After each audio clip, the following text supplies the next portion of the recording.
Saudara, pencarian santri Al-Qazini yang terjebak di bawah reruntuhan puing masih terus dilakukan. Berkejaran dengan waktu, tim SAR akan mulai menggunakan alat berat untuk mempercepat penyelamatan. Selain itu, di Sapa Indonesia Malam, kami juga punya informasi Presiden Amerika Serikat Donald Trump menggagas proposal perdamaian di Gaza. Israel menerimanya, sementara Hamas belum memberi jawaban. Jika disepakati kedua pihak, apakah penderitaan warga Gaza akan berakhir? Selengkapnya akan kami bahas di Sapa Indonesia Malam hari ini. Saya Cynthia Rompas. Dan saya Mahasiswa Tarigan.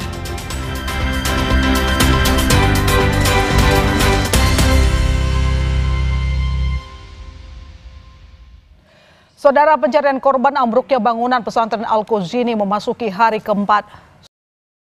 Semalam, tim SAR gabungan berhasil mengevakuasi 2 santri dari reruntuhan bangunan.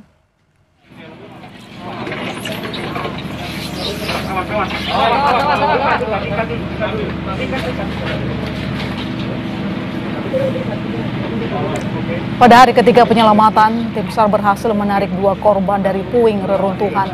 Korban diketahui atas nama Rosi dan Putra. Keduanya merupakan bagian dari 5 korban selamat yang dievakuasi kemarin. Saat ini, keduanya sudah dibawa ke rumah sakit untuk mendapat penanganan medis.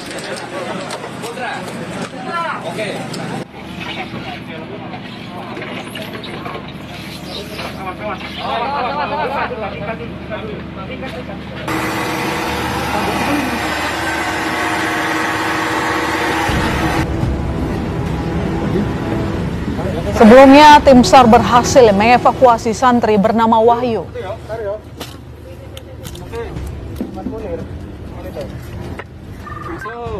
Ia ditemukan bersama korban lain bernama Haikal. Tim SAR gabungan harus membuat galian sempit di bawah beton untuk mengevakuasi santri yang terjebak reruntuhan bangunan.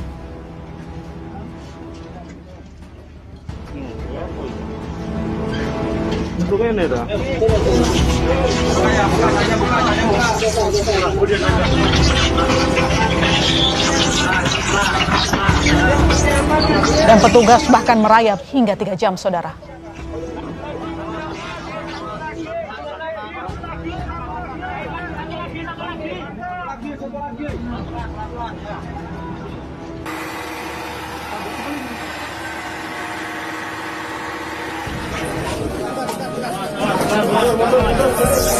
Memasuki hari keempat ambruknya Ponpes Buduran Al-Qazini di Sidoarjo, Jawa Timur, proses evakuasi terhadap para korban masih terus dilakukan.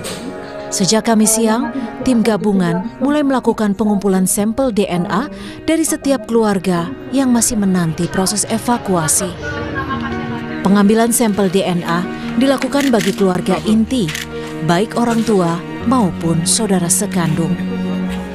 Meski demikian, keluarga masih terus berharap akan adanya keajaiban dalam proses evakuasi. Masih belum ada update lagi. Begitu juga dengan anak kami yang masih bertahan di sana, entah itu masih bisa bertahan atau gimana. Perwakilan keluarga inti, jadi keluarga, kalaupun keluarga kandung, orang tua dan saudara kandung ya, kayak gitu. Tak hanya keluarga, tim penyelamat hingga masyarakat masih menanti keajaiban jika para korban yang terjebak di bawah reruntuhan ditemukan dalam kondisi selamat. Seperti halnya Shalendra Haikal Raka Aditya, salah satu korban yang berhasil dievakuasi dalam kondisi selamat. Keluarga Haikal mengaku bersyukur atas keajaiban dari Yang Maha Kuasa. Menurut sang ibu, tak ada luka serius yang dialami Haikal. Anaknya kini dirawat di rumah sakit karena mengalami dehidrasi. Pokoknya berdoa, minta berdoa, pokoknya nggak putus-putus. Saya sholawatan, papanya juga sholawat, nggak putus-putus buat pokoknya anak. anakku ada, anakku ada, anakku ada, itu aja. Nggak pernah berpikir nantinya anak itu nggak ada. Tadinya sempat berpikir anak itu nggak ada ketika waktu itu kan ada mau pengambilan, habis itu runtuh lagi. Dari situ saya down.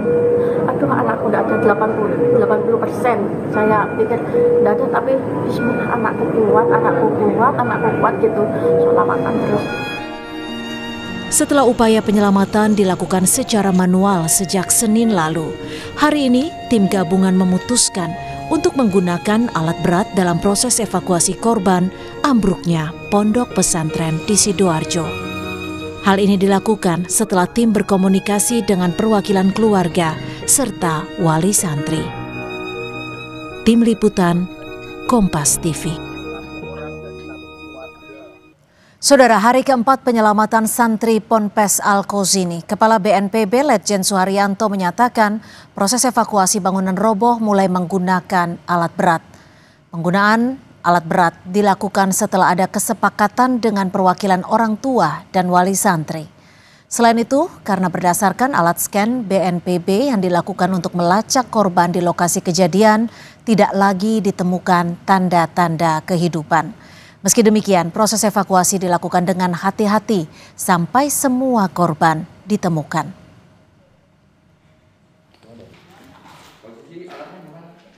Sampai tadi pagi tidak ada, akhirnya tim gabungan memutuskan untuk masuk tahap berikutnya. Tahap evakuasi pencarian dengan menggunakan alat-alat berat. Tentu saja resikonya ini tidak mempertimbangkan lagi apabila ada yang masih selamat gitu. Tapi ini tetap hati-hati. Tidak menggunakan alat-alat berat yang langsung mengakibatkan itu bersih tetapi tidak aman. Jadi satu-satu ya, dan ahlinya sudah didatangkan. Ada 212 orang yang sekarang bekerja di situ, gabungan ya, ada dari TNI, Polri, dari ITS, dari teknik sipil, orang-orang yang punya pengalaman dalam melaksanakan evakuasi terhadap gudang yang runtuh yang di situ ada korban. Hingga hari ini, saudara, sudah 103 santri berhasil diselamatkan, sementara 5 orang meninggal dunia.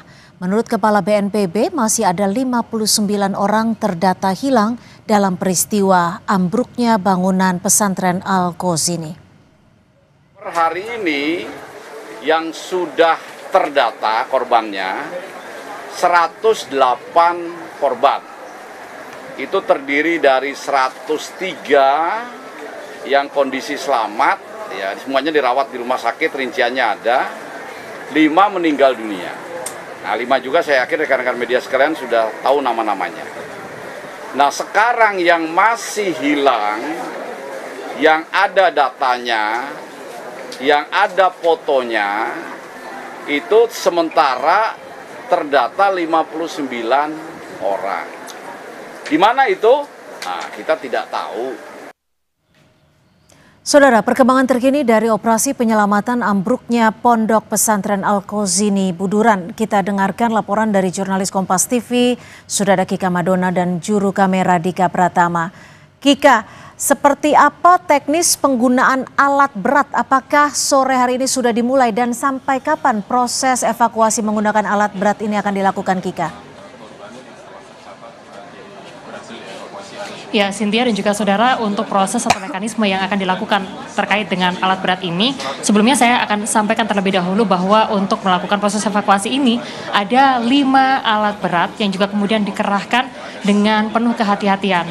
Namun untuk proses evakuasi dan juga penyelamatan yang dilakukan dengan menggunakan alat berat ini berbeda jika dibandingkan dengan pada saat manual di 3 hari pertama.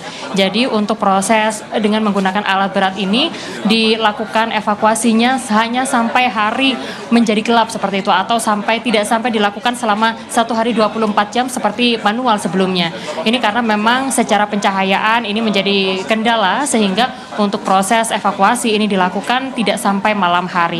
Kalau dilihat dari perkembangan di posko saat ini, di hari keempat ini, anggota keluarga dari korban hingga saat ini juga masih terus mendatangi posko untuk melihat bagaimana proses evakuasi berlangsung. Karena di lokasi posko ini juga telah disediakan layar besar seperti itu, yang mana layar besar seperti layar besar yang disiapkan ini kemudian merekam secara langsung bagaimana proses evakuasi berjalan pada siang hari sampai dengan pada malam hari ini. Penggunaan alat berat sudah dilakukan sejak pukul 11.30 waktu Indonesia bagian barat, dan untuk mekanisme pemilihan penggunaan alat berat ini juga sudah melalui sejumlah kesepakatan dan juga asesmen. Jadi asesmen yang juga sudah dilakukan ini 3 kali dilakukan oleh Badan SAR, diantaranya adalah memastikan bahwa di lokasi ini sudah tidak ada tanda-tanda kehidupan, sehingga akhirnya dari tim SAR kemudian dan juga BNPB dan juga pemerintah Provinsi Jawa Timur berkomunikasi langsung dengan para wali murid dan juga orang tua untuk kemudian menanyakan apakah akan melanjutkan untuk ke tahap selanjutnya, yaitu dengan penggunaan alat berat ini. Dan tadi setelah melalui proses pertanyaan tersebut atau pendekatan seperti itu yang juga kemudian akhirnya disepakati bahwa untuk proses evakuasi ini akan berlanjut dengan menggunakan alat berat. Sampai kapan untuk penggunaan alat berat ini dilakukan? Tadi kalau berdasarkan informasi yang kami terima bahwa proses evakuasi ini masih akan terus dilakukan sampai seluruh korban ini berhasil terevakuasi. Tentunya ada beberapa protokol yang juga kemudian diberlakukan selama masa evakuasi ini berlangsung. Salah satunya adalah karena dikhawatirkan terjadi getaran dan juga berpengaruh terhadap bangunan-bangunan lain yang ada di sekeliling lokasi tempat kejadian perkara. Ini dari pihak baik itu Basarnas dan juga BNPB memberlakukan garis batas seperti itu dan tidak memperbolehkan masyarakat untuk kemudian mendekati baik itu wali murid, orang tua maupun juga masyarakat sekitar untuk mendekati lokasi. Bahkan gedung-gedung bertingkat ini juga kemudian sudah dikosongkan selama masa evakuasi berlangsung sejak pukul 11.30 waktu Indonesia bagian barat tadi. Sementara itu saudara, tadi juga sudah disampaikan bahwa untuk proses evakuasi ini juga melibatkan sejumlah personil gabungan, diantaranya adalah ada 219 orang petugas yang juga kemudian dilibatkan tentunya dengan kemampuan-kemampuan khusus yang juga kemudian mumpuni untuk melakukan proses evakuasi, karena evakuasi ini dilakukan dengan penuh kehati-hatian. Dan memang hal ini menjadi satu hal atau protap utama karena memang untuk proses evakuasi ini di dalam lokasi bangunan diperkirakan masih ada korban yang juga kemudian terjebak. Jadi untuk data terbaru yang kami terima ini adalah ada 108 korban yang telah terevakuasi, 5 diantaranya meninggal dunia, 103 selamat, dan diperkirakan yang diduga masih terjebak ini sebanyak 59 orang sedang dalam pencarian. Demikian Cynthia. Iya, Kika, lalu ada berapa alat berat yang diterjunkan dan targetnya berapa lama untuk mengevakuasi seluruh korban yang memang disebutkan masih ada 59 orang yang hilang? Kalau tadi Anda menanyakan sampai kapan, ini tadi juga sempat kami konfirmasi, adakah target waktu kapan sekiranya untuk proses evakuasi ini akan berlangsung. Dan tadi juga sudah dikonfirmasi oleh Wakil Gubernur Jawa Timur Emil Elistianto Dardak, bahwa untuk proses evakuasi ini karena memang prosesnya juga cukup ada banyak sekali tantangan, sehingga diperlukan kehati-hatian seperti itu. Sehingga tidak ada batas waktu tertentu yang juga kemudian ditetapkan untuk masa atau proses evakuasi ini, karena memang dibutuhkan waktu yang juga kemudian cukup lama, selain juga kemudian memindahkan puing-puing beton yang ada di lokasi kejadian, ini juga harus dilakukan pemindahan korban seperti itu, sehingga hal ini yang juga menjadi salah satu faktor mengapa untuk proses evakuasi ini meskipun sudah melibatkan 5 alat berat, ini harus berhati-hati. Dan yang juga kemudian saat ini masih kami pantau di lokasi adalah keluarga juga masih terus berdatangan untuk memastikan anggota keluarganya bisa segera teridentifikasi dan terevakuasi. Jadi sampai kapan posko juga masih akan terus ada untuk kemudian melayani baik itu wali murid, orang tua yang hingga saat ini juga masih mencari tahu keberadaan dan juga proses evakuasi dan juga proses identifikasi yang juga kemudian sudah berlangsung. Baru saja Cynthia dan juga saudara datang Menteri Muhaimin Iskandar yang tadi juga memastikan bahwa memang ini menjadi bencana nasional dan juga mendapat perhatian dari Presiden Prabowo Subianto, sehingga untuk penanganannya yang juga menjadi poin utama dari kunjungan hari ini adalah untuk memastikan bahwa untuk pembangunan selanjutnya baik itu pondok pesantren maupun masjid dan juga fasilitas-fasilitas keagamaan lainnya ini sesuai dengan standar. Hal itu yang tadi ditekankan oleh Muhaimin Iskandar. Demikian. Terima kasih jurnalis Kompas TV Kika Madona melaporkan langsung dari Sidoarjo, Jawa Timur. Kita bergeser ke sorotan lain, saudara. Kementerian Badan Usaha Milik Negara resmi berubah menjadi Badan Pengaturan BUMN usai DPR menyetujui revisi Undang-Undang BUMN. Milik negara dapat disetujui. 7 detik Dasko, rancangan undang-undang tersebut menjadi landasan perubahan status Kementerian BUMN menjadi Badan Pengaturan BUMN. Dalam Undang-Undang BUMN pun mengatur larangan rangkap jabatan menteri dan wakil menteri sebagai komisaris ataupun direksi BUMN.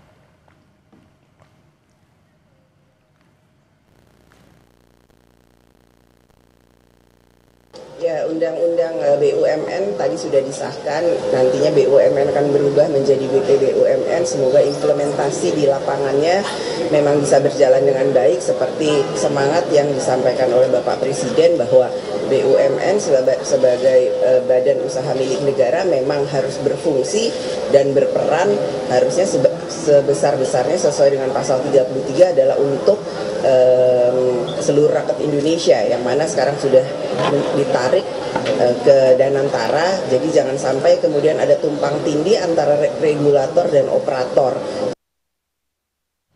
Saudara, Presiden Republik Indonesia Prabowo Subianto sempat melontarkan kekesalannya kepada manajemen perusahaan plat merah atau BUMN yang masih membagikan bonus kepada jajaran direksi dan komisaris. Padahal kondisi perusahaan merugi. Prabowo memerintahkan manajemen Badan Pengelola Investasi Danantara untuk membersihkan manajemen BUMN. Akan bersihkan itu BUMN.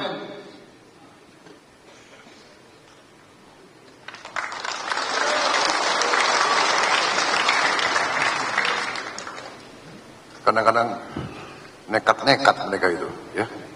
Diberi kepercayaan oleh negara, dia kira itu perusahaan nenek moyangnya. Perusahaan rugi, dia tambah bonus untuk dirinya sendiri. Saya mau kirim kejaksaan sama KPK ngejar-ngejar itu. Bagaimana? Perlu dikejar atau tidak?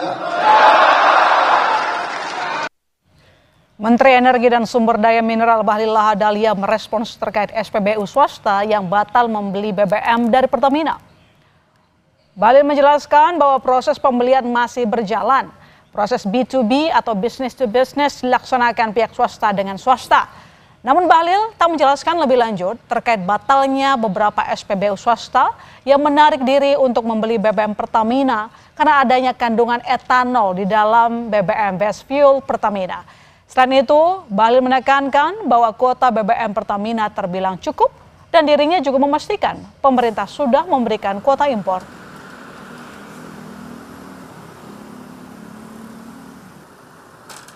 Yang jelas begini, stok BBM kita moron 92, 95, 98 ataupun Pertalite itu cukup untuk 18 sampai 21 hari. Kewajiban pemerintah memastikan bahwa stok BBM kita cukup. Oke. B2B-nya silakan. Kami hanya memberikan guidance. Selebihnya diatur. Jadi tidak ada alasan dan tidak ada satu persepsi bahwa BBM kita ketersediaan kita menipis, nggak ada, udah penuh, semuanya ada. Kuota impornya pun kita sudah berikan sesuai dengan apa yang disampaikan sebelumnya. Dan saudara, kami ingatkan Anda agar jangan lupa cukupi kebutuhan air mineral Anda setiap hari dan rasakan kesejukannya. Dan saudara, setelah ini Sapa Indonesia Malam masih akan hadir dengan sorotan tuntutan pembebasan aktivis yang ditangkap pasca rusuh demo Agustus makin kencang disuarakan koalisi masyarakat sipil. Informasinya usai jeda.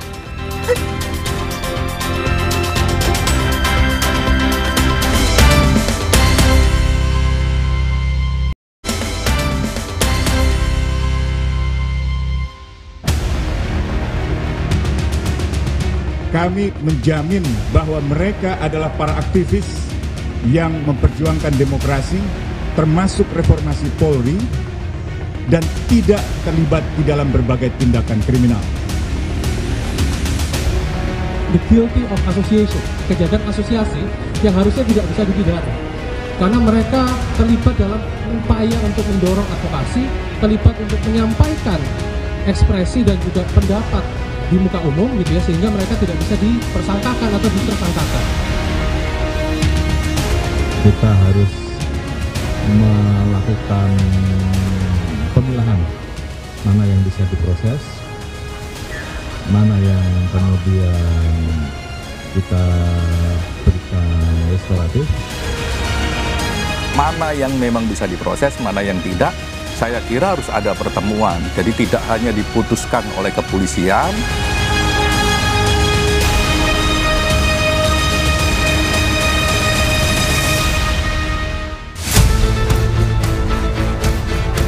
Koalisi Masyarakat Sipil meminta Polri segera merespon tuntutan pembebasan sejumlah aktivis yang ditangkap pasca kerusuhan saat aksi unjuk rasa akhir Agustus lalu. Desakan ini disampaikan dalam forum pertemuan Kapolri dengan Koalisi Masyarakat Sipil pada Senin 29 September lalu. Koalisi Masyarakat Sipil menjamin sejumlah aktivis yang saat ini ditahan tidak terlibat tindakan kriminal. Kami menjamin bahwa mereka adalah para aktivis yang memperjuangkan demokrasi, termasuk reformasi Polri, dan tidak terlibat di dalam berbagai tindakan kriminal. Kami telah mengajukan surat penangguhan penahanan dan kami mendesak jajaran pimpinan Polri untuk mengabulkan permohonan penangguhan penahanan atau restoratif justice. Anggota Koalisi Masyarakat Sipil lainnya menyatakan apa yang dilakukan para aktivis adalah bagian dari upaya advokasi sehingga seharusnya tidak bisa dipidana. Permohonan kami untuk melakukan pembebasan terhadap setiap aktivis dan juga masa aksi yang ditangkap selama demonstrasi besar. Ini adalah bentuk dari the guilty of association atau kejahatan yang terasosiasi, kejahatan asosiasi yang harusnya tidak bisa dipidana. Karena mereka terlibat dalam upaya untuk mendorong advokasi, terlibat untuk menyampaikan ekspresi dan juga pendapat di muka umum gitu ya, sehingga mereka tidak bisa dipersangkakan atau ditersangkakan.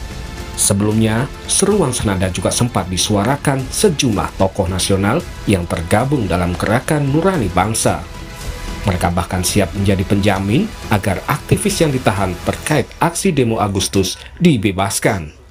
Ditindaklanjuti oleh para pihak, pengacaranya dan seterusnya. Hanya kami ingin berpesan, tadi kami sudah sampaikan ke Bapak Kapolda dan Wakapolda bahwa hak-hak asasi manusia harus tetap bisa dipenuhi, harus bisa dilindungi, harus bisa diperhatikan dengan baik. Di poinnya kami bersedia untuk menjadi penjamin itu. Sejumlah aktivis saat ini masih ditahan polisi pasca aksi demo Agustus lalu. Di antaranya adalah Direktur Lokataru Foundation Del Pedro Marhen dan admin Gejayan memanggil Syahdan Hussein. Presiden Prabowo mengecam demo rusuh akhir Agustus lalu. Prabowo sebut membuat kerusuhan dan merusak fasilitas umum saat demo merupakan bentuk kejahatan. Kalau memperjuangkan perlawanan terhadap korupsi tidak dengan kerusuhan, tidak dengan bakar-bakar, saudara-saudara sekalian. Apalagi yang dibakar dibangun dengan uang rakyat. Katanya memperjuangkan demokrasi, lembaga demokrasi, gedung DPR, DPRD dibakar, membuat kerusuhan, membuat bom molotov. Ini adalah kejahatan. Ini bukan aktivis, bukan pejuang demokrasi, bukan pejuang keadilan. Mereka hatinya jahat. They are evil. Mereka zolim. Mereka ingin membuat kekacauan.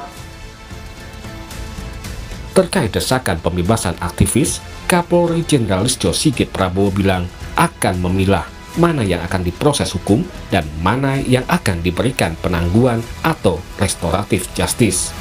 Kita harus melakukan pemilahan mana yang bisa diproses, mana yang kemudian kita berikan restoratif, dan mana yang kemudian ke depan harus kita lebih edukasi, baik dari sisi Polri maupun juga teman-teman yang lain. Mungkin itu. soal pemilahan mana kasus yang bisa diproses secara hukum atau yang akan diberikan restoratif justice, Komisioner Kompolnas Khoirul Anam menyebut perlu melibatkan masyarakat sipil. Tidak bisa hanya diputuskan oleh kepolisian. Mana yang bisa diproses, mana yang enggak, harus melibatkan juga masyarakat sipil. Karena salah satu kritiknya misalnya ajakan untuk aksi misalnya. Kan kalau ajakan untuk aksi itu kan dalam koridor hak asasi manusia, yaitu sah, itu legal. Misalnya begitulah, mana yang memang bisa diproses, mana yang tidak, saya kira harus ada pertemuan. Jadi tidak hanya diputuskan oleh kepolisian, tapi juga bisa dicek semuanya. Oh ini nggak bisa. Yang mana yang kekerasan, yang mana ajakan, yang mana ide dan sebagainya. Sehingga aksi itu yang memang bagian dari kebebasan berekspresi yang dijaga. Kan tugasnya kepolisian itu kan menjaga dan melindungi orang yang menyuarakan, yang berekspresi, gitu. Nah, kayak gitu harus dipilah. Siapa yang memilah? Saya kira pertemuan kedua atau ketiga nanti itu bagian dari itu. Jadi ada proses yang simultan. Seruan untuk pembebasan para aktivis yang ditangkap pasca aksi demo rusuh Agustus lalu telah banyak disuarakan. Publik berharap agar suara masyarakat sipil tetap bisa didengar penguasa tanpa harus dicap sebagai upaya menghasut. Tim Liputan, Kompas TV. Sorotan lain di Sapa Indonesia Malam, sejumlah pemain timnas Indonesia mulai berangkat ke Arab Saudi untuk persiapan babak keempat kualifikasi Piala Dunia 2006 Zona Asia. Jangan kemana-mana, kami segera kembali.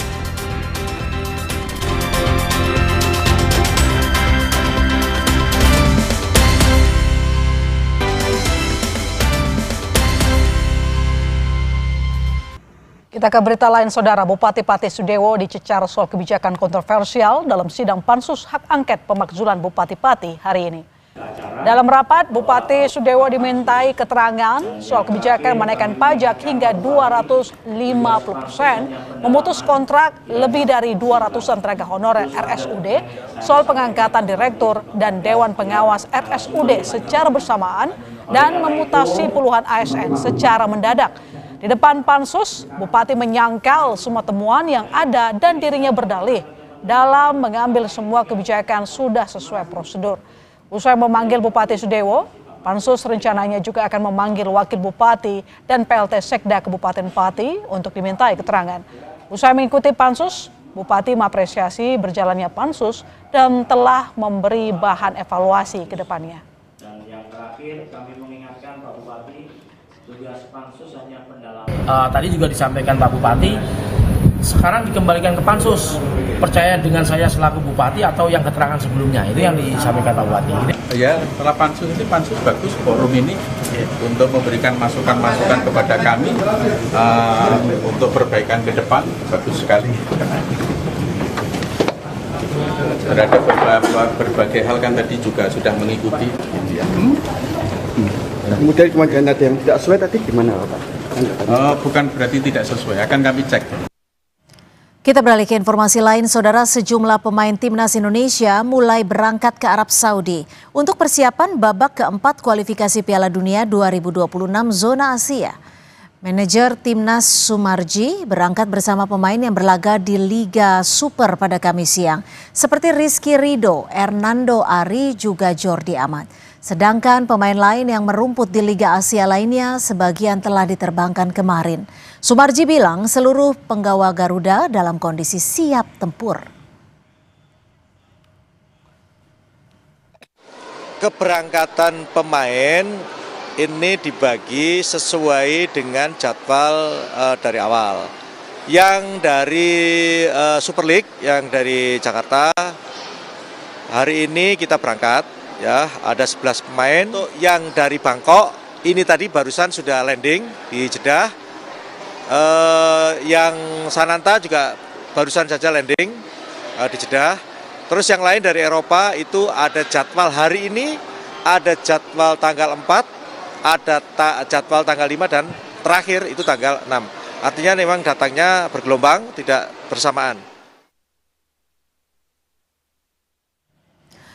Timnas bakal mengarungi babak 4 kualifikasi Piala Dunia 2026 zona Asia tanpa Marcelino Ferdinand dan Miss Hilhurst.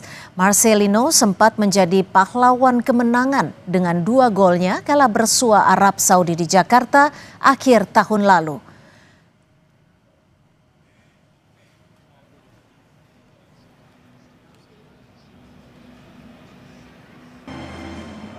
Sementara bek timnas Jordi Amat menegaskan timnas kini dalam kondisi prima. Ex pemain Swansea City ini optimistis dapat tampil meyakinkan di Arab Saudi. Looking forward to travel and to play this game. I think everyone is ready, very focused. Our dream is just 2 steps away. Yeah, as you know, they are very strong teams. It's gonna be a very tough. It's gonna be a war out there, playing away the 2 games, but we know that we can do it, and we are ready. We are ready to play and to win these 2 games.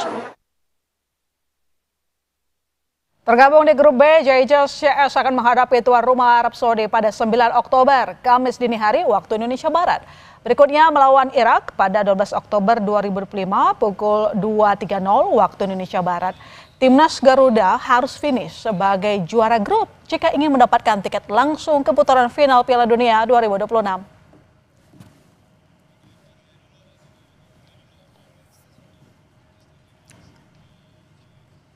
Lalu seperti apa antusiasme warga Indonesia jelang pertandingan babak keempat kualifikasi Piala Dunia zona Asia di Arab Saudi? Kami sudah bergabung dengan Yan Simbolon, Koordinator Garuda Arab Wilayah Jeddah. Halo Bung Yan, selamat malam waktu Indonesia. Selamat malam Mbak Ilona dan Mbak Cynthia, selamat sore di sini dari Jeddah. Tampaknya Bung Yan semangat nih kayaknya. Soalnya sebenarnya nih Cynthia dan juga saudara yang kita tahu pertemuan terakhir dengan Arab Saudi Indonesia itu cukup unggul. Jadi pertemuan ketiga ini harusnya bikin Arab Saudi ketar-ketir gitu. Betul. Itu bukan Bang Yan? Ya betul sekali Mbak Ilona dan Mbak Cynthia. Ini kita berharap besar sekali dengan timnas Indonesia di putaran keempat ini. Apalagi kita menilik hasil sebelumnya di kandang mereka tahun yang lalu kita bisa menahan 1-1 dan di kandang kita sendiri kita menang dengan 2-0. Dan dengan jumlah pemain, dengan pemain-pemain baru yang kita masukkan di era Patrick Kluivert ini, saya dan juga teman-teman di Arab Saudi berharap bahwa ini akan memberikan hasil yang terbaik seperti yang paling tidak seperti hasil terakhir di Jakarta kemarin. Ya artinya kalau memang hasilnya bagus kemarin, antusiasme WNI untuk menonton pertandingan tampaknya juga membludak bukan? Betul sekali Mbak Ilona, betul sekali. Ini kita untuk tiket, jadi untuk melawan Arab Saudi dan melawan Irak kita alokasi tiket dari SAFF, PSSI-nya Saudi itu dibedakan. Untuk Saudi melawan Arab Saudi kita cuma dikasih sedikit ini Mbak Ilona dan Mbak Cynthia, cuma dikasih 4.000 jatah tiket aja ini. Oke. Tapi ini sudah kita koordinasikan dengan PSSI dan itu membludak dan dipastikan bahwa jatah 4.000 akan terisi penuh oleh supporter Garuda Saudi di tanggal 8 Oktober ini. Dan melawan Irak kita masih ada, karena di melawan Irak itu ada sekitar 10.000 seat yang disediakan. Saat ini masih dijual dan saya rasa terakhir saya kontrol, saya cek itu sekitar 60%-70% sudah terjual. Oke, lalu nanti supportnya akan seperti apa nih? Akan all out? Apa saja yang udah disiapkan? Pasti Pak, pasti kita akan all out. Jadi kita memang Garuda Saudi ini berdiri kurang lebih setahun. Saya mewakili ketua, mungkin ketuanya kita Muhammad Erlangga ini kebetulan lagi tidak punya kesempatan untuk diwawancara. Kita berdiri dalam setahun ini, kita udah menyiapkan banyak, kita belajar dari pertandingan-pertandingan sebelumnya.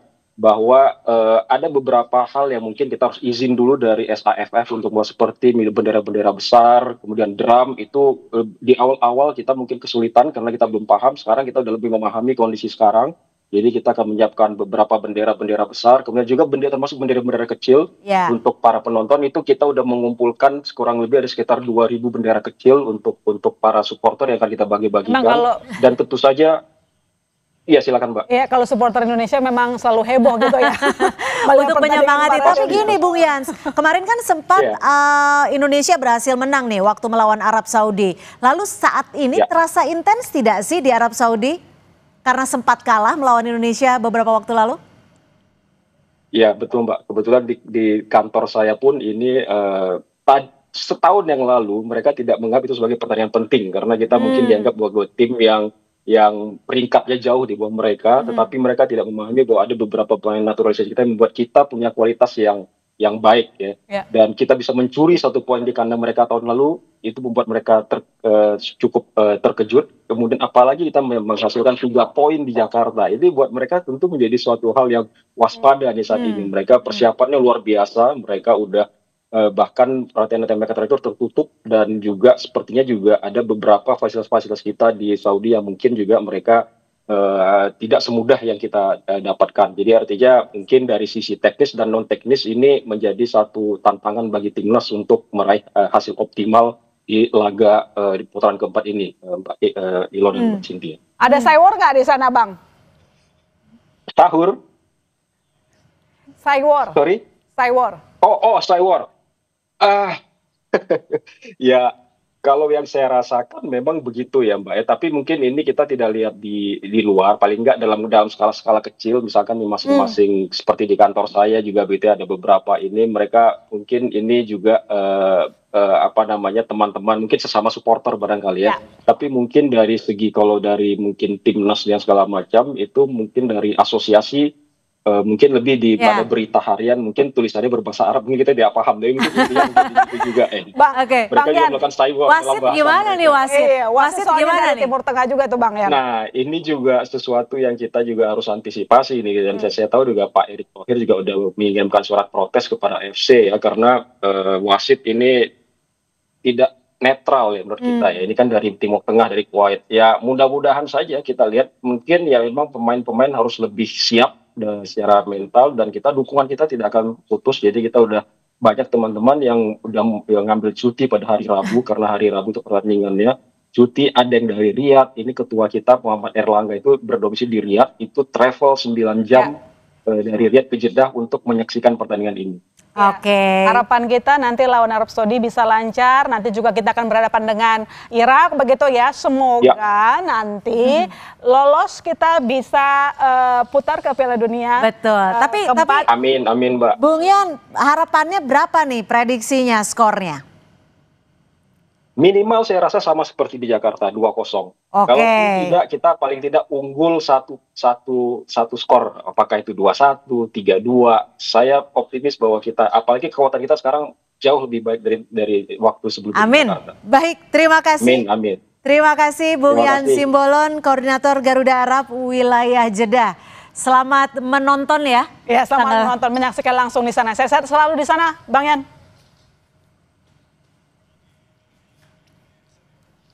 Saudara, salah tuntutan rakyat 17+8 adalah TNI kembali ke barak. Bagaimana menindaklanjutinya? Kami segera kembali.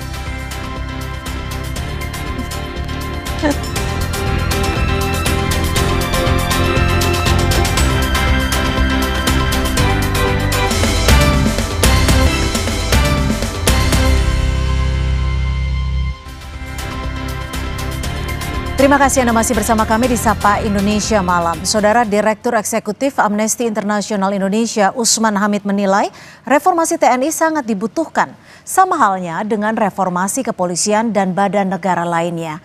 Usman menilai agenda penting untuk TNI adalah kembali ke fungsi konstitusionalnya atau kembali ke barak. Namun menuntaskan agenda reformasi TNI maupun Polri menurut Usman akan sulit dilakukan jika tidak ada reformasi politik di tingkat pemerintah dan DPR terkait kebijakan sosial dan ekonomi.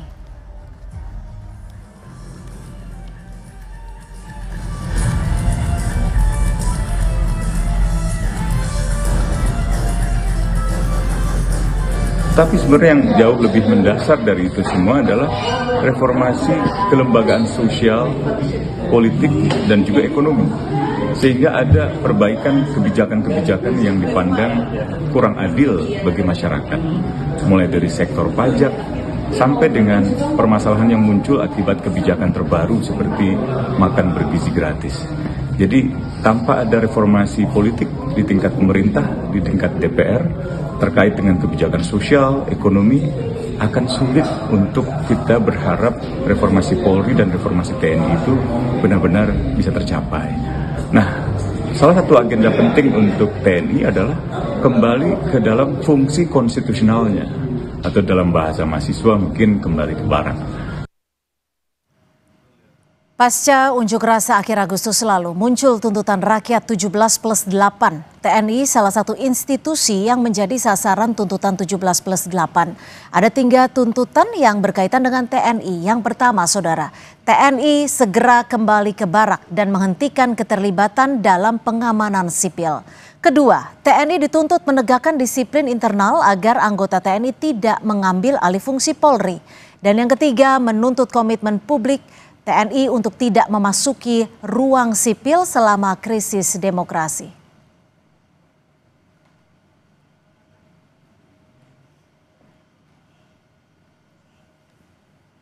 Salah satu isi tuntutan 17+8 yang disuarakan masyarakat pasca demo besar akhir Agustus lalu adalah reformasi TNI. Utamanya menuntut TNI kembali ke barak. Apakah tuntutan itu masih relevan dan bagaimana harus menindaklanjutinya?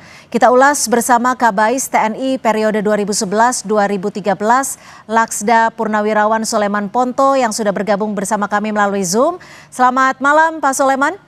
Ya, selamat malam. Dan juga Ketua PBHI Julius Ibrani yang sudah bergabung bersama saya di studio. Selamat malam Bang Julius. Oke, Bang Julius, kalau kita lihat 17+8 sudah ada sejak akhir Agustus kemarin. Sampai saat ini menurut Anda sudah ada evaluasinya, sudah disentuh secara langsungkah, sudah dijawabkah? Jelas, jadi kalau kita mau pakai istilah 17+8 boleh, tapi tuntutan masa aksi itu tuntutan rakyat yang isinya sangat fundamental, situasi ekonomi, sosial, kemudian hak perburuhan dan segala macamnya, pajak dan segala macam. Nah, itu adalah persoalan konstitusional, persoalan undang-undang. Kami tidak lihat sampai detik ini ada perubahan undang-undang di sektor yang menjadi masalah. Sektor pajak kita belum, sektor keamanan kita belum, dan yang lainnya. Kalau TNI-nya? Nah, yang kedua adalah kita sedang berada pada hegemoni di mana kembalinya Orde Baru akibat multifungsi, bukan lagi dwifungsi Cynthia, multifungsinya TNI. Kenapa? Kita bisa lihat misalnya aksi 29 Agustus kemarin diduga kuat ada operasi militer yang dilakukan oleh beberapa anggota TNI dan segala macam yang sampai sekarang belum jelas dan masih menimbulkan polemik dan asumsi di masyarakat. Mundur lagi, MBG kita kacau balau, ribuan anak juga terkena keracunan. Di belakangnya ternyata pimpinannya adalah hanya 1 yang sipil dan hanya 2 yang sipil dan kemudian sisanya adalah perwira TNI. Nah, ini jadi problem padahal sudah jelas TAP MPR nomor 6, TAP MPR nomor 7, pemisahan dan penempatan di ruang militer hanya untuk TNI, di ruang sipil untuk sipil yaitu Polri dan segala macam. Nah, PR ini belum selesai sampai detik ini. Kami malah melihat justru malah semakin kuat ketika penjagaan di lapangan pasca 29 Agustus dilakukan oleh tentara. Apakah basisnya itu undang-undang? Jelas tidak. Perbantuan dalam pasal 7 ayat Undang-Undang TNI harus berdasarkan request dari si yang diminta untuk dibantu, misalnya dalam hal ini Polri. Itu tidak terlihat. Itu hanya berdasarkan pidato politik dari Menhan Syafri Samsudin ketika itu, yang ini menciptakan satu ketidakpercayaan juga. Artinya secara singkat Anda juga ingin mengatakan bahwa tuntutan 17+8 khususnya soal TNI kembali ke barak belum ada yang dijawab ataupun ditanggapi ataupun disentuh secara langsung. Betul. Pak Soleman, mengapa sih belum ada jawaban apa yang menjadi tuntutan publik soal TNI kembali ke barak? Loh, yang ditanya bukan tentara dong, yang nyuruh tentara. Kan untuk tentara balik ke publik kan sudah ada undang-undang itu nomor 3 tahun 2020 sudah mengatur mana yang boleh tentara masuk, yang di ruang sipil, mana yang tidak. Kemudian Undang-Undang 34 2004 waktu saya masih Kabais, itu kan ada yang boleh diizinkan, mana yang tidak. Nah, ketika, ini saya bilang, Presiden SBY itu presiden yang paling ketat yang melarang TNI itu di luar undang-undang tadi. Anaknya saja AHY harus alih status. Nah, masalahnya itu setelah SBY ke sini, pelanggaran itu, atau malah disuruh TNI ketika ditempatkan di luar itu presiden diam-diam saja. Jadi itu tergantung presiden. Kalau aturan kan sudah ada. Kalau Dan Anda ingat, sampai SBY saya menjabat saat itu tidak ada satupun yang di luar aturan undang-undang. Saya jamin karena saya kabais waktu itu. Tetapi setelah SBY pergi, setelah saya tidak menjabat, mulailah itu. Makanya coba cari, ada tulisan saya, berhentikan dengan hormat semua personil militer yang ada di Bakamla. Itu coba cari. Pak Soleman, berarti Anda sepakat bahwa ada hal yang perlu disoroti karena sudah menyalahi undang-undang dari fungsi TNI ini sendiri? Iya betul, jadi secara aturan itu sudah ada. Tetapi pelaksanaan undang-undang itu, ya bukan TNI mati aja suruh baris, masih baris kok. Nah, kan itu. Betul. Salahnya di mana dong Pak Soleman? Kalau menurut Anda salahnya di mana berarti? Ya salahnya yang nyuruh dia, menempatkan dia di tempat itu. Ya TNI kalau diperintahkan itu aturannya tetap laksanakan dulu perintah itu, 8 hari kemudian baru ajukan keberatan. Kan gitu. Kalau dari Bang Julius, itu bagaimana melihatnya? Karena kalau kita tahu Panglima tertinggi TNI kan kita tahu. Oh jelas. Jadi gini Cynthia, ini mandat undang-undang sekaligus doktrin kita, doktrin tentara kita, yaitu doktrin komando. Tidak ada satupun tindakan yang berdasarkan inisiatif dalam tubuh tentara kecuali berdasarkan komando pimpinan, yaitu komando tertinggi, yaitu Panglima. Nah ini yang kami tidak lihat sejak kemarin. Kemana Panglima TNI kita ketika masyarakat melihat anggotanya berserakan di jalan, diduga kuat melakukan operasi, lalu melakukan penjagaan dan segala macam. Sementara kalau kita bandingkan di zaman Presiden Jokowi 10 tahun itu tampil terus di depan TV, bicara dengan public speaking yang bagus. Kita melihat hal itu saat ini hilang. Saat ini hilang, sehingga kita juga bisa lihat bahwa ada peluang untuk take over komando di dalam kubu tentara saat ini. Kenapa? Kemudian ada penempatan di sini, ada tindakan di sini dan segala macam yang menimbulkan pertanyaan besar bagi masyarakat. Kalau pertahanan kita bisa diintercept seperti ini, bahkan dari dalam, apa kabar kalau dari luar? Nah makanya kami katakan, ini segera Menteri Pertahanan melakukan evaluasi, segera Panglima TNI dievaluasi, dipanggil oleh Presiden, karena kita tahu dalam situasi ekonomi sosial yang dinamis begini, infiltrasi dan intervensi dari pihak asing, utamanya dari sektor pertahanan itu sangat tinggi. Eropa sudah siap untuk berperang, rumah sakit semua sudah disiapkan untuk berperang, Thailand sudah mengatakan demikian, kemudian Cina juga mengatakan kami punya tentara paling kuat, sementara kita masih terasa diacak-acak dari dalam negeri sendiri. Siapa yang kemudian terancam, Cynthia? Masyarakat akan terancam. Apakah kita besok demo hak buruh misalnya akan terjadi operasi lagi? Apakah kita demo misalnya anak-anak keracunan? Apakah terjadi operasi lagi? Nah ini harus diambil tindakan yang tegas. Dan kami belum lihat ada secercah harapan untuk dilakukan evaluasi itu terhadap TNI dan Panglima TNI gitu. Pak Soleman, Anda sepakat ketika ada potensi ataupun peluang take over komando? Tapi dijawab usai jeda, tetap bersama kami di Sapa Indonesia Malam.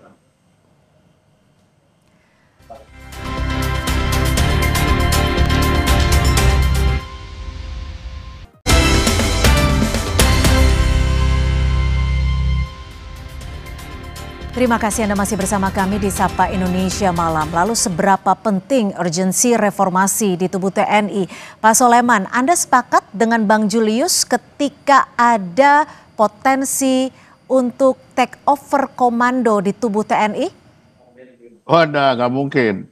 Tidak semudah itu TNI itu di take over.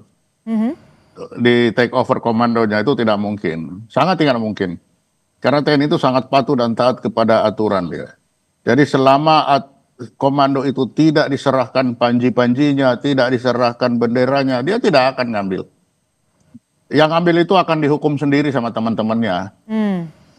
Tidak mungkin kalau mengambil begitu. Yang Anda lihat saat ini fungsi TNI seperti yang kita tahu berdasarkan Undang-Undang Nomor 34 Tahun 2004 ini kan soal alat negara, alat pertahanan negara. Fungsinya masih seperti itu tidak?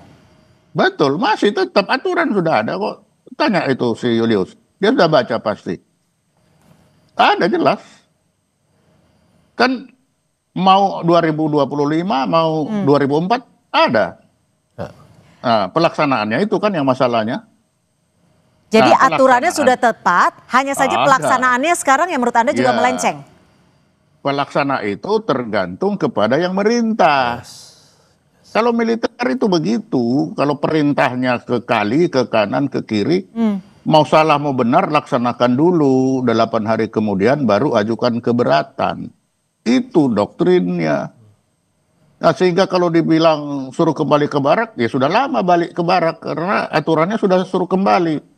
Kalau dia suruh masih ada di luar main-main sekarang, pasti ada yang perintah suruh dia keluar. Siapa yang menurut Anda pemegang perintah utamanya Ya sehingga perintah saat tertinggi ini ya presiden lah.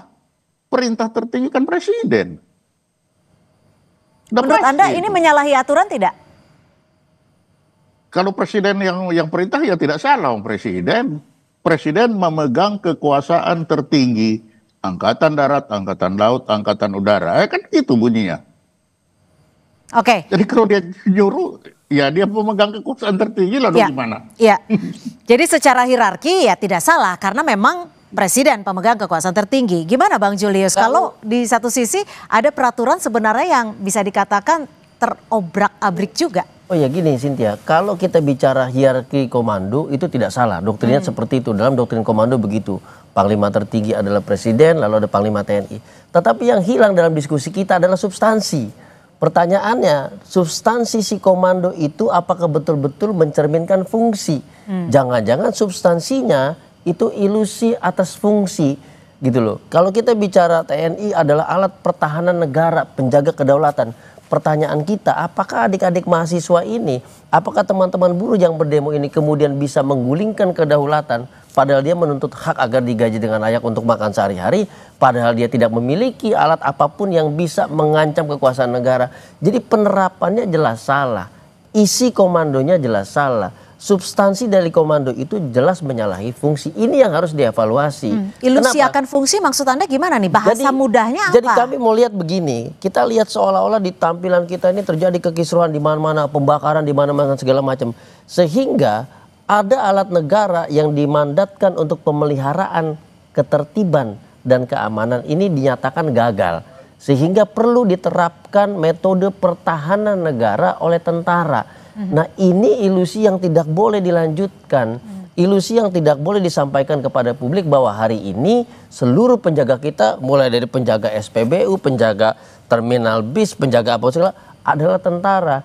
Ini sebuah negara penjaga malam yang dihindari oleh Eropa sejak tahun 800-an. Kenapa? Karena dia bertentangan dengan supremasi sipil, dia bertentangan dengan kemerdekaan diri, dan yang paling penting adalah dia tidak bisa menjamin rasa nyaman dan aman warga negara. Nah ini yang tidak boleh terjadi. Jadi kalau kita bahasa singkatnya Bang Julius, bahasa singkatnya apa yang salah di sini dan bagaimana solusi untuk membenarkan kembali kami melihat satu, bahwa ada distraksi komando dari panglima tertinggi baik dari TNI ataupun Presiden RI. Itu yang pertama. Sehingga menerjemahkan komando itu ke bawah jelas menyalahi fungsi.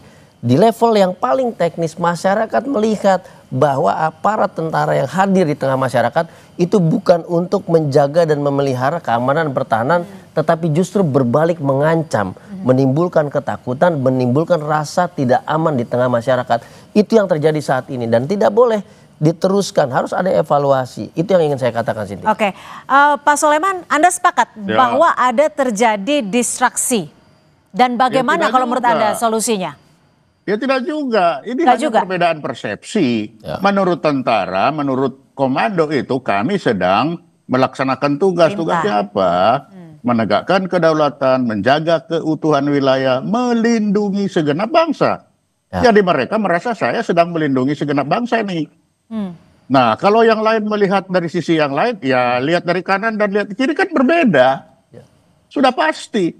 Satu mata uang, satu lihat dari kanan lihat Garuda, satu lihat dari kiri itu ada angka.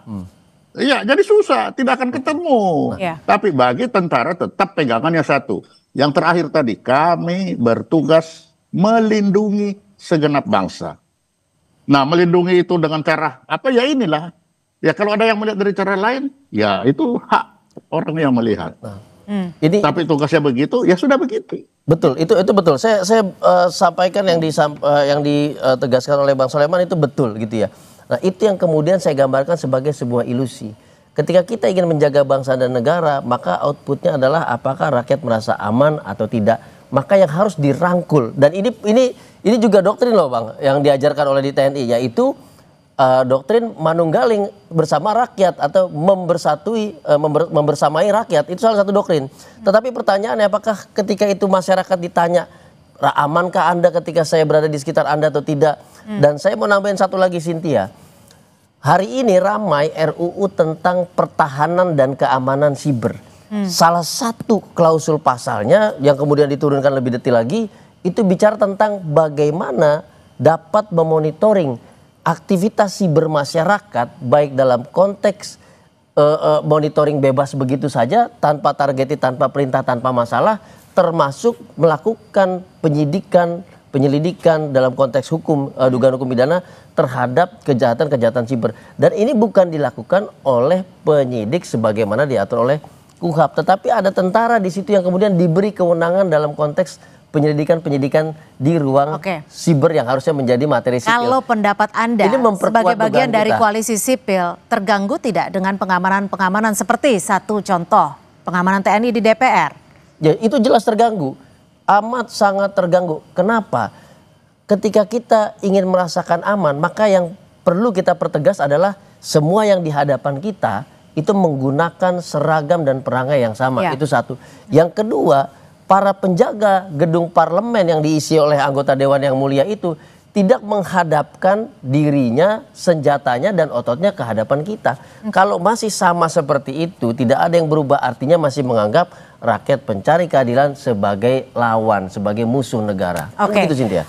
Pak Soleman, lalu apa yang bisa dilakukan, bentuk konkret yang bisa dilakukan agar TNI ini bisa kembali ke fungsinya sebagai alat pertahanan negara sesuai peraturan? Aturannya kan sudah ada, sudah pas itu aturan. Ya. Kalau yang tadi masalah cyber itu bukan urusan tentara, itu kan tidak masuk dalam undang-undang TNI itu. Cocok. Nah, kan lain. Nah, kalau bagaimana dia melaksanakan fungsi, ya tanya yang mimpin, yang komandonya. Kan tentara kan itu saya bilang gampang. Kalau komandonya ke kanan, dia ke kanan, kiri dia ke kiri. Jadi, komando di sini artinya Panglima, Presiden kah? Ya paling tertinggi. Tanya yang tertinggi, kan tentara itu pasti yang dari tertinggi. Dari tertinggi nanti akan berjenjang, dia turun ke bawah. Itu. Jadi kalau tentara itu gampang, udahlah mau ada aturan gak ada aturan, pegang aja kepalanya itu, jalan dia. Tapi sebagus apapun aturan, kalau yang atasnya suruh ke kanan. Lalu gimana nih? Ini kan momentum HUT ke-80 TNI diharapkan bisa menjadi bagian untuk mewujudkan TNI yang diinginkan rakyat. Salah satunya melalui tuntutan 17+8. Apa yang harus dilakukan oleh TNI sendiri? Ya tanya atasnya lah. Yang atas yang tahu itu. Kan sekarang bicara TNI. TNI yang mana ini? Kalau TNI yang mana? Artinya menurut Anda TNI terbagi-bagi? Lah kan ada kepalanya, ada komandannya. Nah, kan saya bilang tadi TNI itu sangat tergantung kepada komandannya. Kalau komandan dia bilang A, dia A, B, dia B. Aturannya sudah jelas, ada aturannya. Tapi makanya saya bilang, sampai SBY saya yakin karena saya salah satu adalah alat yang menerapkan itu. Sudah ke sini, itu perintahnya banyak kanan kiri. Baik. Itu. Baik. Terima kasih Pak Soleman Ponto, Bang Julius juga terima kasih atas perspektifnya. Dan saudara terima kasih, kita akhiri dialog di Sapa Malam kali ini. Dan selanjutnya informasi lainnya masih akan kami hadirkan usai jeda. Trump dan Netanyahu mengumumkan rencana perdamaian. Dalam kesepakatannya, gencatan senjata dan masa depan Gaza tanpa senjata dicantumkan dalam 20 poin paling krusial. Pembahasannya usai jeda.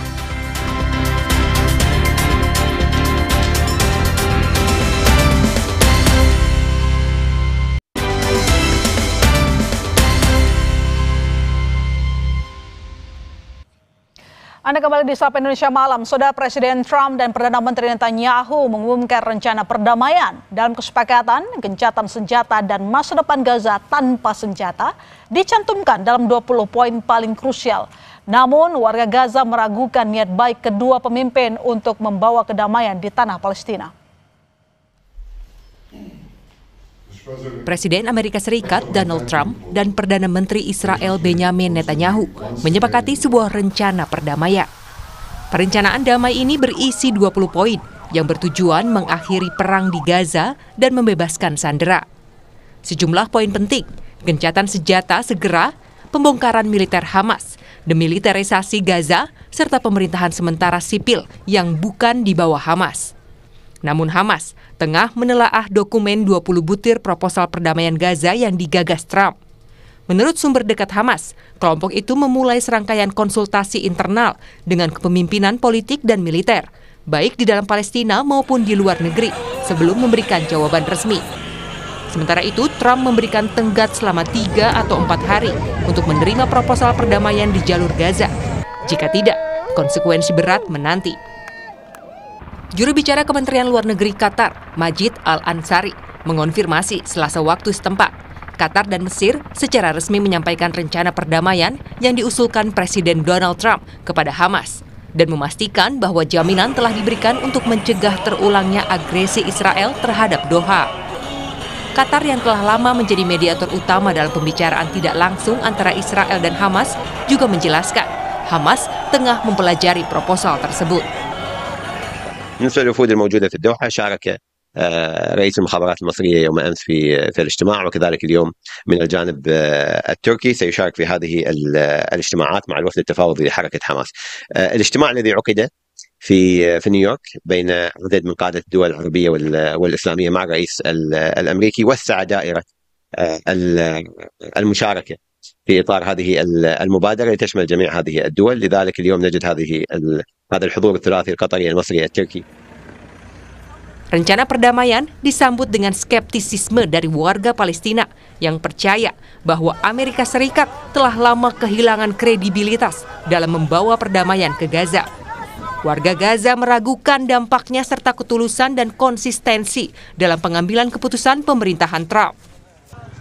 ترامب أول ما إجا هو كان من البداية أول ما مسك الحكم كان يقول أنا خطتي هي السلام ووقف الحرب عن قطاع غزة، لأنه ما رأيناه لغاية الآن من ترامب وخططه كلها خطط ليس لها أي مصداقية، كلها خطط كذابة، ليس لها أي كلمة من أمر الواقع. يعني بكل صراحة فيش أي يعني كلمة صادقة من أي كل خطط ترامب لن نراها إلا العكس تماما.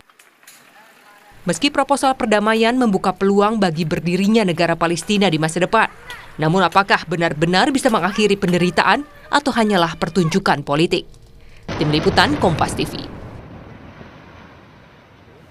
Ya, saudara, kesepakatan damai yang dibuat oleh Trump dan Netanyahu bisa jadi peluang untuk warga Gaza lepas dari krisis kemanusiaan yang telah terjadi selama 2 tahun lebih.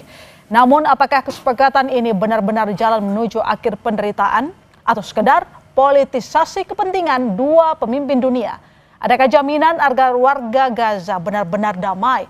Selengkapnya kita ulas bersama narasumber malam ini dengan Hasibullah Satrawi. Selamat malam, Bang. Selamat malam. Pengamat Timur Tengah, dan saya juga menyapa Bang Samsul Rizal, anggota Komisi 1 DPR RI fraksi PKB. Selamat malam. Selamat malam. Assalamualaikum. Ya, saya langsung ke Bang Hasbi dulu, Bang. Ya. Banyak kesepakatan damai sebelumnya yang sudah disuarakan, terutama oleh Trump, dan saat itu sepakat dengan Netanyahu. Yang kali ini, apa bedanya? Benarkah Trump tulus? Ya, saya rasa semua masyarakat dunia, terutama Palestina, mengikuti jejak daripada Trump ini yang memang susah untuk dipegang omongannya. Kadang-kadang ngomong A lalu besok menjadi B. Tapi kalau kita amatin apa yang disampaikan oleh Trump pada tanggal 23 ini, proposalnya di depan sebagian pemimpin dunia Islam dan Arab, maka menurut saya minimal saya bikin 3 catatan, Kak Ilona. Yang pertama, betapa Israel itu mendapatkan pendukung sejati seperti Trump yang itu tidak dimiliki oleh Palestina. Saya ingin mengatakan semua yang dilakukan Trump untuk Israel itu betul-betul total, termasuk konsep proposal ini, saya yakin karena dia adalah pendukung Trump, pendukung Israel maksud saya, itu sangat kuat kepentingannya Israel di situ. Cuman bukan berarti tidak realistis. Saya ingin nanti di bagian substansi masuk lagi ke situ. Ini saya ingin masuk di poin pertama. Mestinya Palestina ada orang pendukung seperti Trump yang sampai rela menggunakan kepentingan nasionalnya untuk mendukung Palestina. Ini menjadi kritik bagi negara-negara Muslim dan Arab atau bahkan mungkin non-Arab karena ini sebenarnya bukan soal identitas, karena tidak ada yang sampai menggunakan kepentingan nasionalnya. Kalau Trump dia gunakan kepentingan nasionalnya, bahkan presiden yang demo itu udah langsung dicabut visanya karena dianggap bela Israel. Itu contoh-contoh nyata bagaimana dia backup total Israel ini. Nah yang kedua catatan saya adalah tentu karena dia adalah seorang pendukung Israel, sekali lagi yang dia usulkan pun akan berpihak kepada Israel. Nah apa yang didapat dari ini secara jangka pendek, terutama dari tanggal 22 PBB pertemuan di PBB 23 dan kurang lebih 5 hari, beberapa hari setelah itu, dampaknya adalah dua menurut saya. Yang pertama, dengan proposal ini, maka Trump berhasil menutup proposal lain yang sebelumnya menggelegar di dunia, yaitu pada tanggal 22 konferensi solusi dua negara yang dituan rumahi oleh Prancis dan Arab Saudi. Itu kalau kita ikutin, saya mengikuti konferensi itu kurang lebih 3 jam sampai 17 menit. Dari sini jam kita jam 2 sampai kurang lebih pagi, itu luar biasa. Bagaimana pimpinan negara dari banyak negara menyampaikan dukungannya kepada solusi dua negara, bahkan mengecam Israel. Tapi begitu besoknya 23 disampaikan ini, sampai hari ini dunia tidak lagi bicara tentang forum di PBB pada tanggal 22, tapi bicara tentang apa yang disampaikan Trump pada tanggal 2. Kalau saya potong, artinya Trump serius kali ini dan tulus, tapi tulusnya itu lebih berat sebelah untuk membela kepentingan Israel. Sudah pasti, itu catatan saya yang ketiga. Karena itu cara membacanya saya melihat apa yang disampaikan oleh Trump ini paling jauh menurut saya. Paling jauh itu adalah komposisinya 60-40. 60 untuk kepentingan Israel, 40 untuk kepentingan Palestina. Malah bisa mundur lagi 70-30. 70 untuk kepentingan Israel, 30 untuk kepentingan Palestina. Sedikit bukan berarti ini nggak bagus. Karena sekali lagi dalam suasana kemanusiaan seperti ini, peluang seperti apapun tragedi ini bisa diakhiri itu akan baik. Jadi kalau saya singkat ini artinya memang ada harapan bahwa akan terjadi perdamaian. Saya ke Dang Ical. Sebenarnya posisi kita bagaimana sejauh ini? Apakah ini sebuah kemajuan atau justru kemunduran untuk perjuangan kemerdekaan bagi Palestina? Kalau saya secara pribadi melihat dan dalam kacamata diplomasi ini gula-gula. Gula-gula? Iya, gula-gula dan ini lebih banyak bikin sengsara, lebih banyak bikin rontok gigi. Manisnya sebentar, tetapi akibatnya panjang. Kenapa? Karena proposal ini proposal yang tidak mengakomodasi pihak-pihak yang berkepentingan. Proposal yang mengabaikan aspek yang paling fundamental dalam perjanjian damai, yaitu pertama pihak-pihak yang bertikai. Sementara kita tahu kalau Mahmud Abbas itu bukan hanya sekadar presiden Palestina yang menguasai semuanya. Ini Palestina bukan negara yang diakui satu pemimpinnya, tetapi banyak pemimpin, banyak faksi di dalamnya itu yang demi kepentingan bersama menyerahkan kepada presiden dalam penyelenggaraan pemerintahan sehari-hari. Tetapi faktanya yang menguasai militer itu bukan cuma presiden, ada banyak sayap, ada banyak faksi.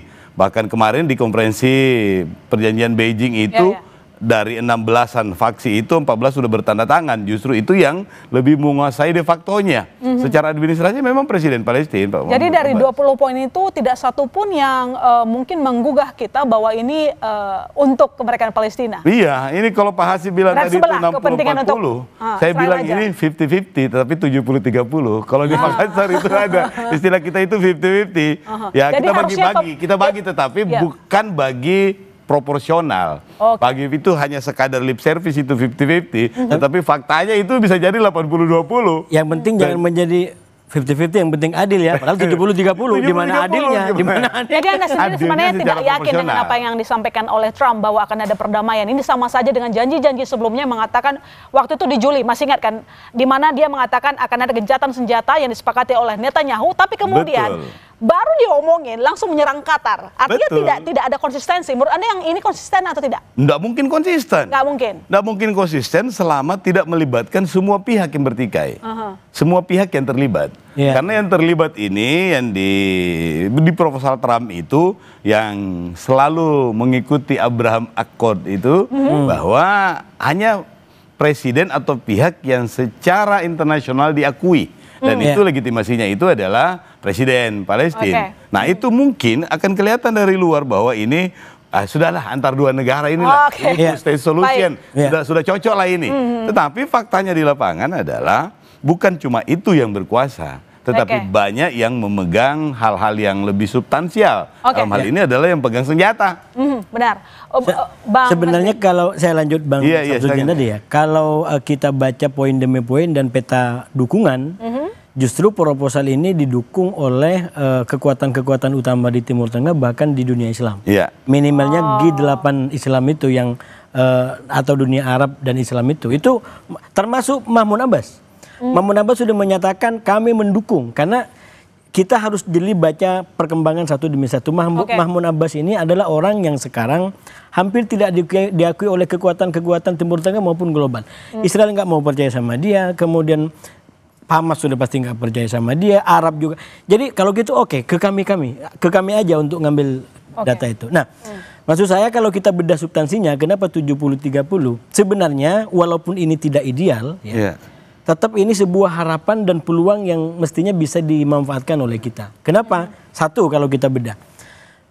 Ini 70-30 karena yang dapat banyak untung adalah Israel. Misalkan belum apa-apa, itu sudah meminta agar Hamas menyerahkan senjata. Ini belum tentu berdiri Palestina, senjata sudah harus diserahkan. Jadi itu keberpihakannya kepada Israel. Nah, tapi sekali lagi juga peluang, karena di sini ada peluang bahwa kalau sudah situasinya mendukung solusi dua negara antara Israel dengan Palestina, apalagi ada jaminan bahwa Israel tidak akan menganeksasi Gaza dan tepi barat, ini menjadi peluang menghidupkan Palestina merdeka. Jadi walaupun 30, tetap ada peluang menjadi sebuah solusi permanen bagi dua negara. Solusi permanen, apa yang bisa dilakukan oleh Indonesia, kontribusinya seperti apa? Nanti dijawab Bang dan juga Daeng. Kami segera kembali saudara, tetap di Sapa Indonesia Malam.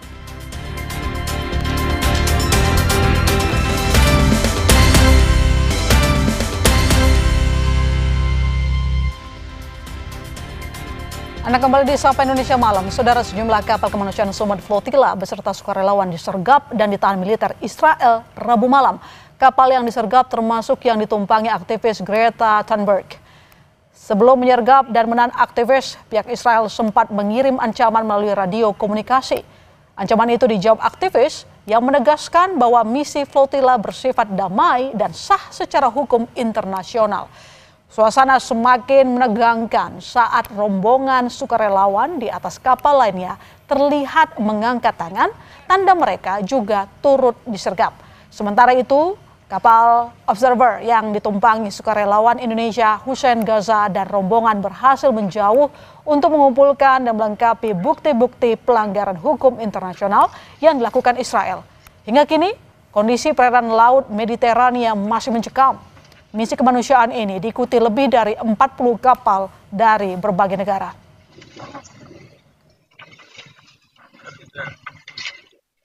Assalamualaikum, laporan dari Global Somad Flotilla garis depan.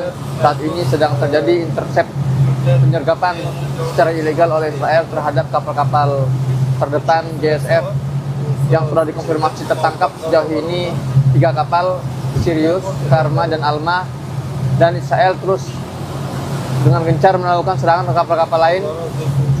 Dengan demikian, kapal kami Summertime Jong yang memang sejak awal difungsikan sebagai kapal observer, kapal pengamat, kita bergerak menuju wilayah yang lebih aman untuk membawa dokumentasi serta semua bekas-bekas yang sudah kami kumpulkan selama membersamai kapal-kapal ini. Kementerian Luar Negeri Israel mengunggah rekaman video aktivis Greta Thunberg sedang diperiksa Angkatan Laut Israel pada Rabu waktu setempat. Seluruh aktivis dari Armada Internasional yang coba menembus blokade Israel atas wilayah Palestina itu juga ditahan.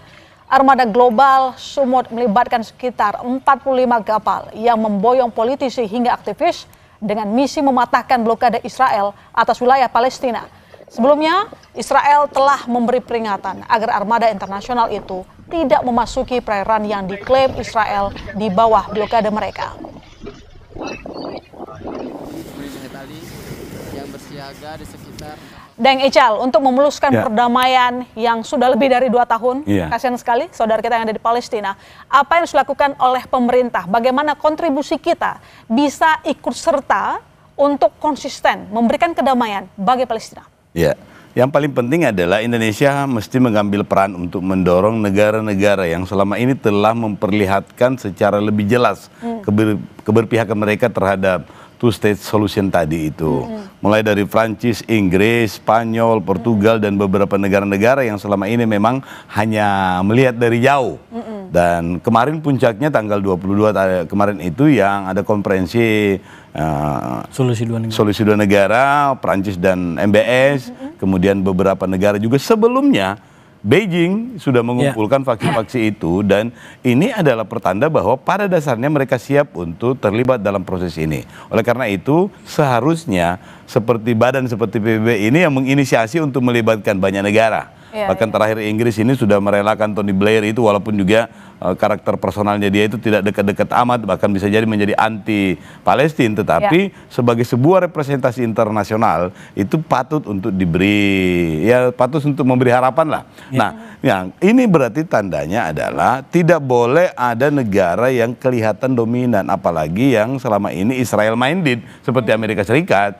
Amerika Serikat ini menurut saya benar-benar hanya lip service ini untuk mengurangi tekanan apa yang dilakukan konferensi di New York, MBS Arab Saudi dengan Prancis. Soal Amerika kan sikap dia sudah jelas ya, sangat pro Israel dan keuntungannya tadi bersama Mas B. Tapi bagaimana dengan kita Indonesia, lalu kemudian negara-negara yang tergabung dalam OKI, kita tuh tampaknya juga nggak kompak gitu. Semua negara yang merasa memiliki kepentingan, karena dasarnya semua ini adalah konflik berbasis kepentingan.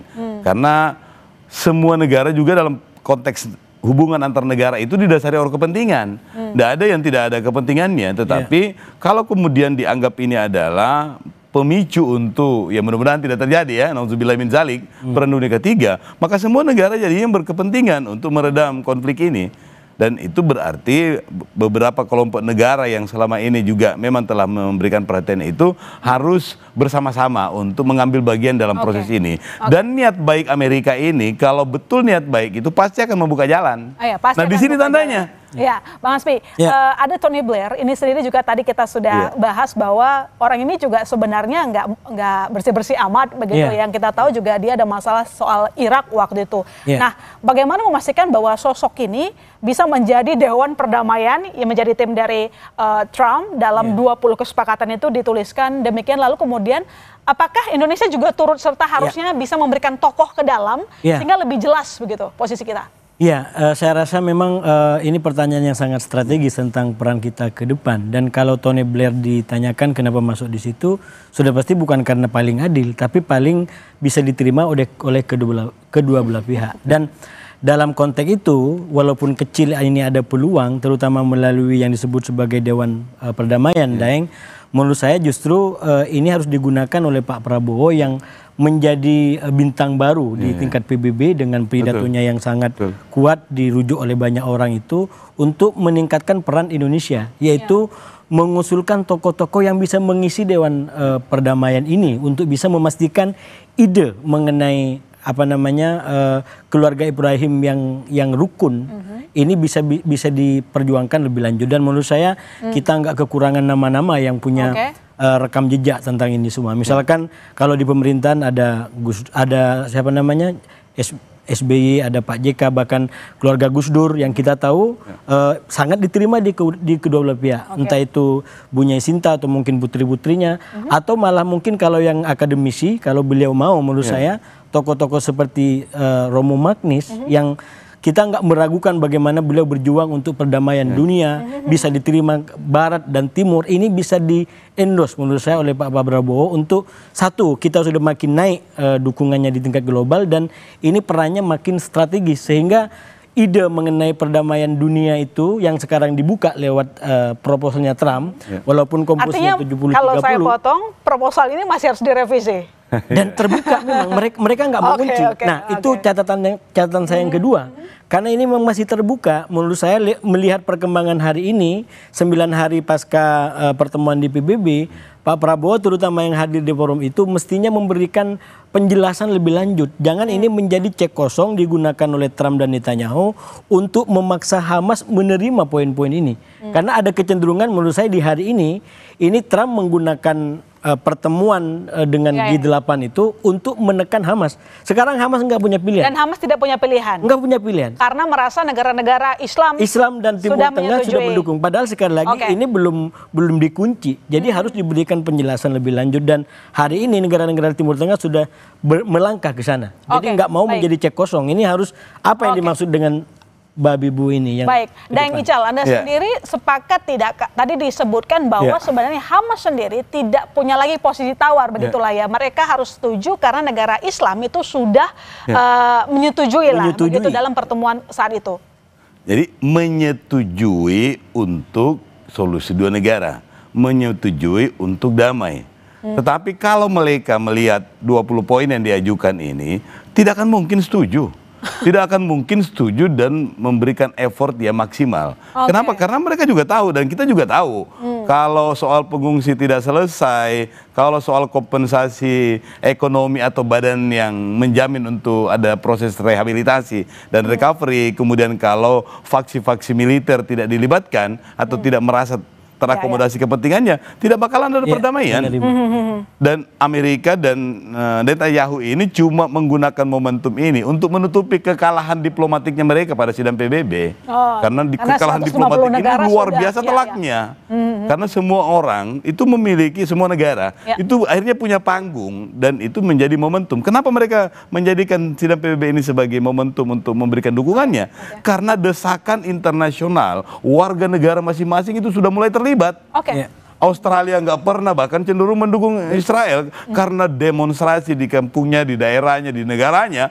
Mereka tidak mau mesti mengikuti keinginan warganya. Kenapa? Karena semuanya itu adalah election minded. Mereka juga punya kepentingan domestik. Kalau mereka tidak mendukung, bisa dijauhi sama pemilih. Iya, ini suara Deng Ical sama Bang Hasbi ini kan agak beda nih. Tadi mengatakan bahwa agak beda. Di mana beda? Beda. Anda optimis, yang seberang enggak gitu. Tapi saya punya pertanyaannya gini. Kembali ke yang sebelumnya pas gencatan senjata, seorang Trump tidak bisa mengendalikan Netanyahu. Bagaimana dia memastikan bahwa perdamaian yang kali ini bisa mengendalikan seorang Netanyahu? Saya ingin sampaikan begini. 3 pihak ini, katakanlah Trump, lalu kemudian Netanyahu, bahkan pimpinan Hamas, ini punya karakter yang mirip-mirip. Ini pejudi kelas berat dalam pengertian tidak mau terlihat lemah di hadapan lawan. Sekarang posisinya adalah Netanyahu menggertak Hamas sekeras-kerasnya. Kalau sampai enggak setuju dengan proposal ini, jangankan sampai menolak, ngasih catatan saja, artinya Anda memang menerima untuk diserang lebih parah lagi. Itu seakan-akan begitu. Padahal pada waktu yang bersamaan Netanyahu sangat sadar, kita tahu kalau ini betul-betul diambil, maka Netanyahu pun bisa ambruk pemerintahannya. Karena orang-orang kanan di belakang tidak mau terjadi yang namanya solusi damai. Mereka maunya adalah aneksasi total, Gaza diambil, tepi barat diambil, dan hanya ada namanya Israel. Tapi sekali lagi ini cara orang untuk berstrategi. Nah Hamas juga sama, dia tidak mau untuk kelihatan lemah gitu. Karena itu dia menggunakan segala daya untuk tidak terlihat, sudah perang seperti ini, kenyataannya nggak ada yang bisa dibebaskan dengan perang oleh Israel. Semua sandera dibebaskan dengan perundingan. Nah ini yang dipertahankan gitu. Nah oleh karena itu menurut saya selalu sampaikan sebenarnya lewat solusi 2 negara itu yang dimainkan oleh Prancis dan Arab Saudi, itu membuat panggung baru. Bahwa selain perang itu menuju kemerdekaan Palestina ada jalan lain, yaitu lewat pengakuan terhadap 2 negara ini. Cuman sekarang dengan proposal Trump menurut saya itu peluang terbuka semuanya dan tidak pada tempatnya kita menggugurkan satu sama lain. Lebih baik kita dorong bagaimana peluang yang ada ini bisa mewujud walaupun kecil untuk perdamaian kedua belah pihak. Deng Ical, menurut Anda sendiri, kenapa seorang Netanyahu akhirnya mau melakukan perdamaian kalau syarat-syaratnya tadi 20 poin itu diaminkan oleh Hamas. Yang kita tahu juga faktanya dia mau melakukan perdamaian setelah menyerang habis-habisan Gaza. Lalu kemudian kita lihat contoh saja wilayah tepi barat sudah habis diambil oleh Israel. Ya. Yang pertama ambil nafas. Karena tren saat ini tidak menguntungkan Israel. Sehingga ada momentum-momentum yang dikreasi. Ya. Nah, itu yang pertama. Yang ini minta tolong lagi sama abangnya. Ya. Sama pendukungnya. Sama pendukungnya. Pelindung. Yang kedua adalah proposal ini akan sangat bergantung pada apa yang terjadi malam hari ini. Dengan berbagai misi damai, ratusan misi kemanusiaan dan perahu yang mewakili negara-negara tertentu ini, dan beberapa negara juga sudah mengikutkan angkatan perangnya, dan ini adalah momentum yang bisa menjadi momentum yang positif untuk perdamaian itu, bisa jadi juga momentum negatif. Menurut saya PBB yang harusnya mengambil inisiatif. Kalau bukan PBB, maka PBB itu menginisiasi untuk membentuk barisan negara-negara yang mengambil bagian. Tidak boleh Amerika menjadi satu-satunya. Boleh dominan, silakan. Tetapi harus memberikan peluang kepada negara-negara lain untuk ikut dalam dewan ini.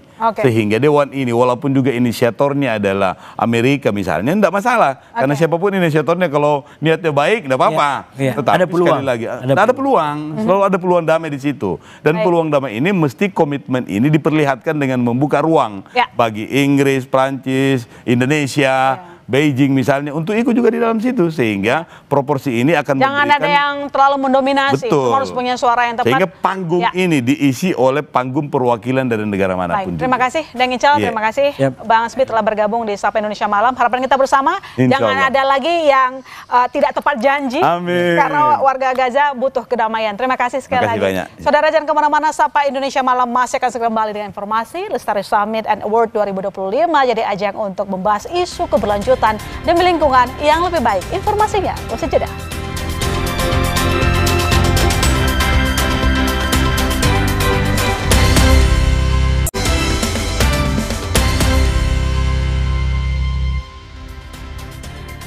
Saudara, jumlah pemain timnas Indonesia mulai berangkat ke Arab Saudi untuk persiapan babak keempat kualifikasi Piala Dunia 2026 zona Asia. Milik timnas Sumarji berangkat bersama pemain yang berlaga di Liga Super pada Kamis siang, seperti Rizky Ridho, Hernando Ari, juga Jordi Amat. Sedangkan pemain lain yang merumput di Liga Asia lainnya sebagian telah diterbangkan kemarin. Sumarji bilang seluruh penggawa Garuda dalam kondisi siap tempur.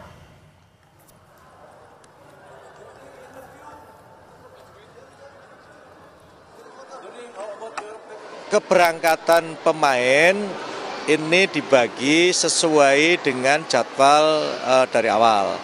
Yang dari Super League, yang dari Jakarta, hari ini kita berangkat, ya ada 11 pemain. Untuk yang dari Bangkok, ini tadi barusan sudah landing di Jeddah. Yang Sananta juga barusan saja landing di Jeddah. Terus yang lain dari Eropa itu ada jadwal hari ini, ada jadwal tanggal 4, ada jadwal tanggal 5, dan terakhir itu tanggal 6. Artinya memang datangnya bergelombang, tidak bersamaan. Namun timnas bakal mengarungi babak 4 kualifikasi Piala Dunia 2026 zona Asia tanpa Marcelino Ferdinand dan Michel Gers. Marcelino sempat menjadi pahlawan kemenangan dengan 2 golnya kala bersua Arab Saudi di Jakarta akhir tahun lalu.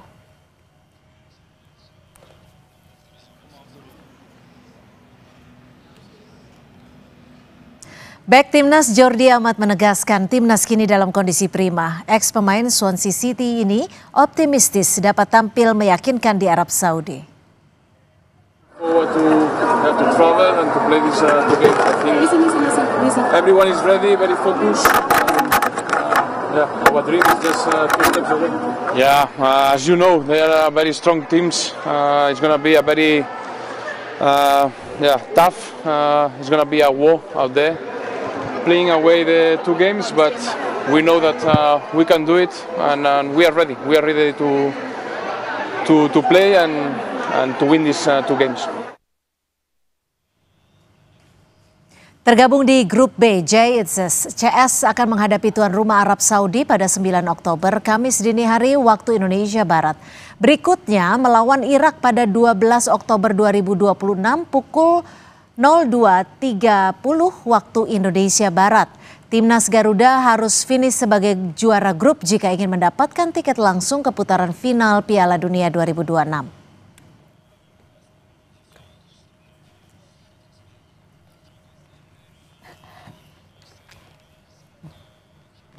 Saudara, Lestari Summit and Awards 2025 jadi ajang yang mempertemukan pemerintah, korporasi, akademisi, komunitas lokal hingga generasi muda untuk membahas isu keberlanjutan.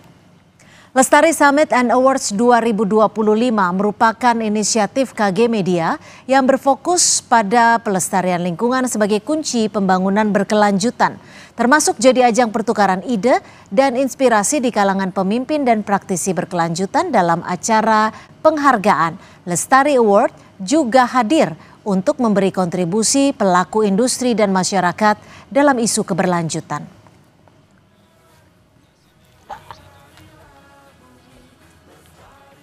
Informasi terkini, Saudara, perhelatan Lestari Summit 2025, kita bergabung dengan jurnalis Kompas TV. Sudah ada Zevanya Situmeyang dan juru kamera Yanuar Ruslim. Zevanya, kolaborasi apa saja yang dibahas dalam KG Lestari Summit and Awards 2025, Zevanya? Dan seperti apa persiapan puncak acara award malam ini?